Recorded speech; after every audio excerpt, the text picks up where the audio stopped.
Uria urari munini wa President Rigathi Gachagua ni athiete na mbere na kunyitirira aingatirwo thirikari ni kumana na murugamo wake wa gutetera aikari a kirima. I cannot keep quiet because there are many issues to talk about.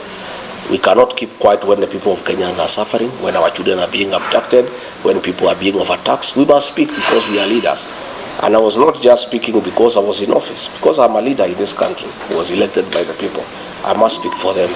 Sio kwamba tunapinga kwa ajili ya kupinga tu. Tunapinga maovu yaliyo serikalini na hatutanyamaza kama upinzani kama maovu bado yanaendelea. Utekaji nyara wa vijana wetu, tujitoe wote. Hakuna kuendelea na biashara ya kawaida kama mambo ya abduction yajaisha.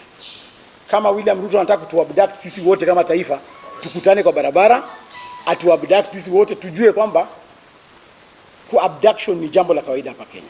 Lakini hatutanyamaza. Oretie aikari a gitaro kia Western kunyitanira na guturanira kura ciao niguo kumahotithia kuingira thirikari-ini mategubatara kuhitukira hari mundu o wothe mategwitigira kwirwo mari na ukabira. All working towards liberating this country, but every leader has a responsibility to put his people together.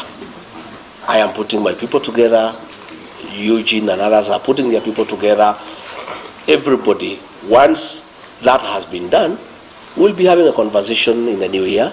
How do we now come up with a formula of how to come up with a responsible leadership that will be responsive to the needs of the people of this country. Akioneka kuha aikari a gitaro giki, Gachagua ni augite kuri na atongoria kuma mwena ucio aria manginengerwo utongoria wa gitaro giki akiuga mari na kura nyingi na oho mari na umenyo na githomo gia kumakinyia ugai-ini wa keki ya thirikari.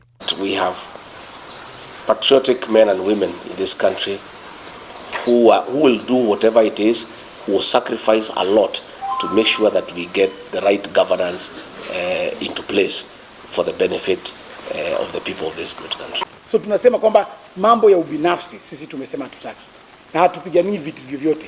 Tunataka yale ambayo yalikuwa katika mkataba wakati wa kuandikishana tuyatimize. Kuringana na maumirira macira wake uria uri igoti-ini, Gachagua ugite ndari na thina wa kunyita mundu ungi mbaru, akiuga a Kenya matiamuhagurire na ari na arumiriri yake. Wanasema ni nyamaze, si wafuasi wangu, ni watu ya serikali.